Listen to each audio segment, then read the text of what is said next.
Welcome to the Deep Dive. Today we're tackling, well, one of the big ones, what actually is good and what's evil. It's something people have argued about forever, right? Absolutely. Yeah. Forever. And it often feels like we just go in circles. Exactly. But our source for this deep dive, it offers a surprisingly clear, maybe even controversial perspective. We're looking at the basis of good and evil, which is a sermon by the Korean evangelist Reverend Sun Myung Moon from a collection called New Hope, Chapter 2. And our goal here is pretty straightforward. Unpack his arguments, figure out what he sees as the universal standard for good versus evil, and then, think about what that actually means for us. And just to be clear up front, this isn't about endorsing a particular religious viewpoint. It's about digging into the logic of the argument itself, understanding how it defines goodness. And that's what grabbed my attention. The sheer difficulty humans have had finding an objective moral compass is, well, legendary. We've tried philosophy, law, everything. What's really interesting here is how this text just immediately throws out some of our usual assumptions about where to even look for that standard. It really does. Reverend Moon kicks off with an observation that probably resonates with everyone. Think about it. Individuals, families, whole nations, everyone tends to believe they're the good guys. Mm-hmm. Always. But logically, if two sides are in conflict, they can't both be completely, absolutely good, can they? It just doesn't stack up. Right. So that leads straight to the core question. What is the absolute unchanging basis we can use to tell good from evil? And this is where the sermon starts chipping away at our usual answers. First off, individual responsibility. You know how sometimes young people might blame society for, say, their bad habits? This happens all the time. Well, the text pushes back hard on that. It says, look, society is just made up of individuals. So everything about them depends on the condition of the individual. Mm-hmm. And it makes this really strong claim. If you yourself are absolutely good, then it argues however evil the surrounding circumstances may be, you won't be swayed. Your inner goodness is like a shield. Okay, that's a high bar. It is. And then there's the problem of our own changing selves. We aren't the same person from one day to the next, are we? Or even 1 hour to the next, really. Definitely not. So the sermon argues, well, how can your definition of good and evil be reliable if you are constantly shifting? It says we find ourselves ever varying according to the environment and circumstances, which means, logically, we must doubt our own selves and be skeptical about using the individual as the basis. So my own feelings aren't a reliable guide. Not as an absolute guide, no. And add to that, the text claims humans are basically self-centered. Our default setting is me first. Yeah. So any standard we create for ourselves is likely, tilted in our own favor. The example given is criminals in prison. Many genuinely believe they acted for some honorable purpose, even if their actions caused harm. It shows how, without a common standard, everyone just defines good based on their own perspective. Okay, so individuals are out. Too shifting, too biased. What about the things we often think are more stable, like our conscience or, the law? Yeah, the sermon tackles those head on too. Conscience, it says, well, everyone has one. It varies from one person to another. Think about it. If there are 1,000 people, there are 1,000 varieties of conscience. That's true. What feels right to me might not feel right to you. Exactly. So because it's so variable, it just can't be the absolute universal standard. It lacks that consistency. And then you look at national laws. The sermon points out how different legal systems aim for fundamentally different things. Compare, say, a communist state prioritizing the collective above all else versus a democracy emphasizing individual rights. Right. They're aiming for purposes in opposite directions, as the text puts it. Precisely. And because their core aims are opposed, neither system's laws can represent the final ideology which can include the other.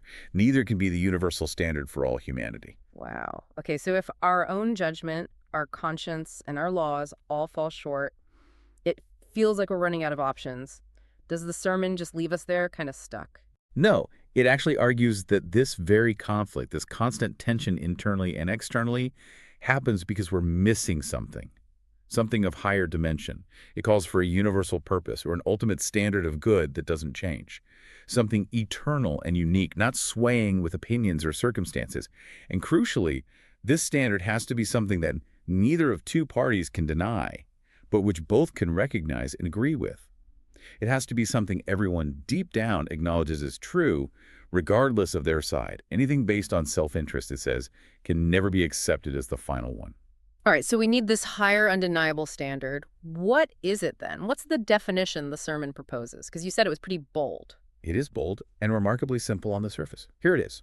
Goodness is to pour out your efforts to win something or to do something for the sake of the public, for the sake of something bigger or better than the individual. Okay. Or even more simply put, goodness is acting for the benefit of other people and not for oneself. Acting for others, not yourself, that's the core. That's the core. And the sermon claims this is universally undeniable, even between enemies. That's a big claim. How does that work? Well, the argument is, imagine two warring nations, say Japan and America, as used in the text. If both claimed they were acting for the sake of the other according to this principle, how could either nation logically oppose the principle itself? It sort of forces a different evaluation. Right. It shifts the focus entirely from what they're doing to why they're doing it. The motive becomes everything. Exactly. The motive is the absolute key. The text says this definition lets you instantly tell good from evil. Are you doing something that benefits others? That's good. Are you doing something for your own benefit at the expense of others? That's evil. It's all about the intention to do things for the sake of others. Not the outward show, not even necessarily the immediate outcome, but the why behind it. And it stresses that this isn't about your surroundings. It's internal. It does not exist in the outside world, but within the individual, in yourself. You have to be the source, the motivation or origin of carrying out good things. Just being in a good place doesn't make you good. It puts the responsibility squarely back on the individual's intention. Okay, I think I grasped the definition. But then you mentioned it has some surprising applications in daily life. Examples that might make us rethink things. Oh, absolutely. Yeah. And they can be quite challenging. For instance, think about singing. Beautiful voice, lovely song, seems good, right? Yeah. But the sermon says if you're singing out of greed for their praise or out of jealousy, it's not good. Yeah. Same if you do anything out of arrogance, out of pride in yourself, even Yeah. sleeping. If you sleep just for your own sake, thinking, oh, I worked so hard, I deserve this rest, according to this strict definition, that's not good either. Or enjoying freedom simply out of greed and for your own sake. Wow. That's intense. It means constantly examining your motives for literally everything. It does. It demands a really high level of self-awareness about your intentions. Then it scales this up to the national level, using Japan's economy as a potent example. It suggests if Japan builds wealth only for the sake of your own Japan, then it earns the title economic animal. But here's the radical part. If Japan made wealth for the sake of the whole world, even if it meant sacrifice, even though all the people of Japan would have to perish in doing so, the text argues its spirit, its true worth, would live on, and other nations would actually come to its rescue if needed. So national success isn't just about wealth, but about the purpose behind that wealth. Selfless purpose equals enduring value. That's the argument. It applies to relationships too. In marriage, the text observes, we usually look for someone who'll be good to us. Naturally. But paradoxically, you are defined as good when you do things for the sake of your spouse. And if both partners live like that, acting for the other, the family thrives. If both are just looking out for number one, everything will break apart. Makes sense. Mutual giving creates strength. And then it gets even more fundamental. It argues our very senses, eyes, ears, mouth, hands, weren't created just for ourselves. Our eyes see something objective, beauty outside us. We talk because you have someone to talk to. We prefer touching the hand of your lover, not just our own hand. So our physical design points outwards, towards connection. That's the idea. Even feelings like happiness or peace, it says, cannot come about all by itself. They need an object, someone or something else, and that back and forth action. The argument is that we are fundamentally designed for interaction and giving. That's a powerful thought. We are created for the sake of other people, not just socially, but almost biologically, according to this view. And you said the sermon links this directly to the motivation of God in creating man. Yes, exactly. It connects this principle of living for others to the bigger cosmic picture. This kind of selfless action, it says, leads to circular movement, like a constant, healthy flow of give and take. And ultimately, this leads to entire oneness, a state of harmony where conflict dissolves because there's no more real front or back, right or left, no more rigid divisions based on self-interest. It's unity through selflessness. Okay, so if this living for others is the ultimate good, the blueprint, where did it originate? What's the source of this principle, according to the sermon? Well, the sermon asserts that goodness wasn't invented. It was there before our birth. It speaks of a reality, a being of higher dimension, who established goodness and created humanity for the sake of that goodness, for the sake of others. This first cause or reality was good, and this reality, the text says, is what we refer to as God. So goodness is presented as fundamental, not just an idea we came up with. And the nature of this God reflects this principle. Absolutely. The logic follows. If God exists, he must be living for the sake of something or someone other than himself. Just like serving others brings respect in human society, God, being the eternal center, must inherently act for the sake of the universe. Unselfishness is God's core nature in this view, And we were made in his image. meaning we originally are supposed to serve others. That's our intended design. The text even suggests God wants to give everything he has, but specifically to someone who is ready to do things for the sake of the whole world. It implies we're meant to be channels for that divine, selfless giving. Okay, but that brings us back to the big question. If that's our original design, why is it so incredibly difficult? Why are we constantly pulled towards self-interest? Why all the conflict if we were built for selfless harmony? Right, the disconnect is obvious, and the sermon explains this through the concept of the human fall.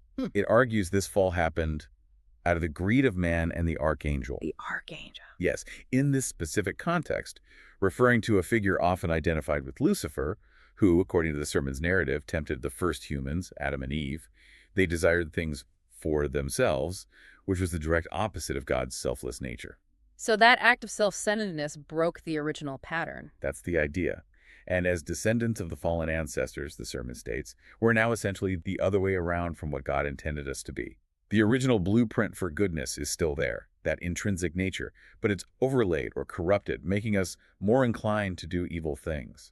So we have this inner battle. Exactly. There's still that voice from our conscience telling us to do things for the good of others.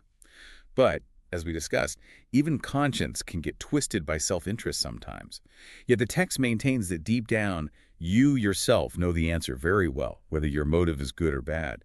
We have an internal awareness, even if we ignore it. So the real fight isn't against external enemies, but against our own internal selfishness, self-centeredness. Resisting those is how we try to get back to that original God-like nature. That's the core struggle highlighted in the text. So given that struggle, what's presented as our purpose, our mission as humans, according to this sermon, how do we actually work towards restoring this goodness? The sermon frames it very purposefully. It suggests God established religion specifically because he wanted to drive the people to the side of good through religious teachings. The ultimate divine hope, it explains, is for humanity to fulfill that original purpose of living for others and through that establish his kingdom on earth. God is described as actively looking for individuals or groups who embody this personality of ultimate good, people who live according to his selfless will, transcending all the usual divisions like nationality or race. And our role in that? Our mission, then, is deeply personal, yet universally aimed. We ourselves are here to carry out the mission for the sake of all mankind, for the sake of God's will. It's an active role purifying the world, promoting the standard of goodness, and consciously choosing not to engage with evil, defined here as self-centered action. The text proposes that by consistently doing all things for the sake of other people, you actually place yourself in the central point of the universe, becoming that basis of goodness and an instrument carrying out God's will. That, it argues, is the true value of the man that God originally created. It's about reclaiming that intended identity. That's a huge responsibility, especially when, as the sermon notes, the world seems so dominated by selfishness and individual-centeredness. It's saying we need to be the change, actively cleaning up everything ugly. It is a call to action, definitely. And the sermon ends this part with a really striking message about struggle and victory. It emphasizes God's own tireless work throughout history against the consequences of the fall. And it suggests that if we align ourselves with that divine will, if we struggle in wholehearted effort to attain the goal of living for others, then feelings like despair or distress or complaint are essentially impossible. Why? Because on God's side, there's only progress possible, only victory possible. So dedicating yourself fully removes doubt and guarantees progress. That's a powerful assertion.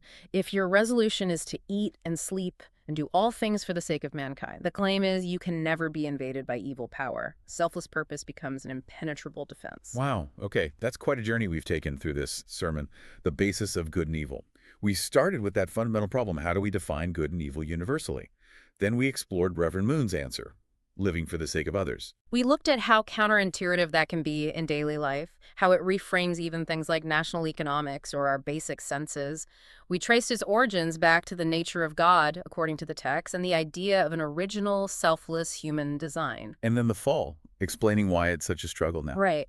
And finally, this call to action, this mission for humanity to overcome selfishness and restore that original state of goodness, aligning with God's will. It really provides a complete framework, doesn't it? Not just abstract philosophy, but something meant to touch every single decision, every interaction. It forces you to constantly ask that question about your motives. Am I doing this for others, truly? Or is it deep down about me? It definitely leaves you with a lot to think about. So here's something for you, the listener, to consider. If this idea holds water that our deepest nature, the universe's design even, is about acting for others what's just one small thing, maybe even a thought pattern or reaction, that you could reevaluate in your own life starting today to try and align just a little bit more with that principle. Thanks for joining us for this deep dive. We hope it gave you some fresh perspectives. We'll be back soon exploring another complex idea shaping our world.